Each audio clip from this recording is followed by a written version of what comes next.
అదే RTV app వార్తల్ని క్షణాల్లో చదివే అవకాశం ఉంటుంది. ఒక న్యూస్ పేపర్, ఒక టెలివిజన్ ఛానల్ మీ చేతుల్లో ఎప్పుడూ ఉంటాయి.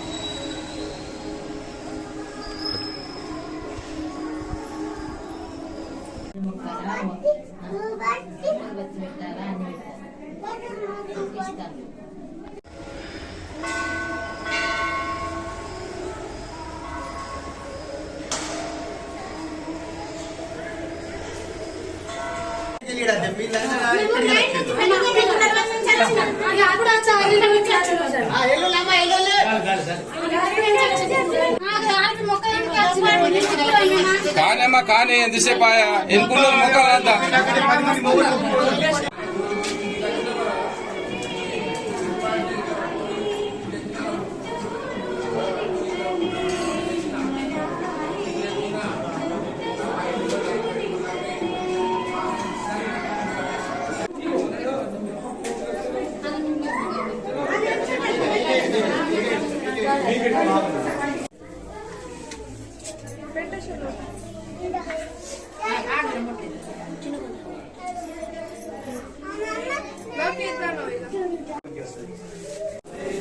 గణపతి నమః.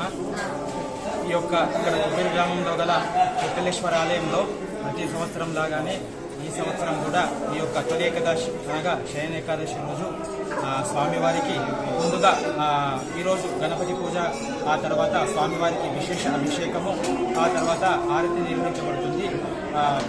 ఈ యొక్క ఆలయానికి చుట్టుపక్కల గ్రామాల నుంచి భక్తులు చాలా వేల సంఖ్యలో భక్తులు ప్రతి సంవత్సరం వస్తారు. అదే ద్వాదశి అనగా రేపు ఇక్కడ విశేష అన్నదాన కార్యక్రమం నిర్వహించబడుతుంది. ఈ కార్యక్రమంలో భాగంగా భక్తులంతా కూడా చుట్టుపక్కల గ్రామాల్లో ఉన్న భక్తులంతా కూడా ఇక్కడికి రావడం జరుగుతుంది. ఇక్కడ ఈ యొక్క కుబేర్ క్షేత్రాన్ని రెండో పండుపురంగా మనం చెప్పడం జరుగుతున్నది. ఇది రెండవ పండుగగా కుబేర్ విఠలేశ్వర మందిరాన్ని కొలుస్తారు. ఇక్కడ భక్తులు ఎక్కువ వస్తారు. తెలంగాణలో విఠలేశ్వర మందిరం అంటే ప్రసిద్ధి చెందింది కుబీర్ల నుండి. ఇది చాలా పురాతనమైన మందిరం. ఎక్కడైతే మహారాష్ట్రలో పండర్పూర్ ఉందో దానికి ఎంతైతే ప్రత్యేకత ఉందో రెండవది మా కుబీర్ మందిరానికి ఉన్నది. అంత అధిక సంఖ్యలో భక్తులు వస్తారు. తొలి ఏకాదశి ఈరోజు, రేపు ద్వాదశి భోజనాలు ఉంటాయి. కుబీర్లో ప్రతి సంవత్సరము ఉత్సాహంగా జరుపుకుంటాం. పండర్నాథ్ మహారాజ్కి జై. మరిన్ని వీడియోస్ కోసం ఛానల్ ని సబ్స్క్రైబ్ చేయండి. లేటెస్ట్ అప్డేట్స్ కోసం వాట్సాప్ ఛానల్ ని ఫాలో చేయండి. అండ్ లింక్ డిస్క్రిప్షన్ లో ఉంది.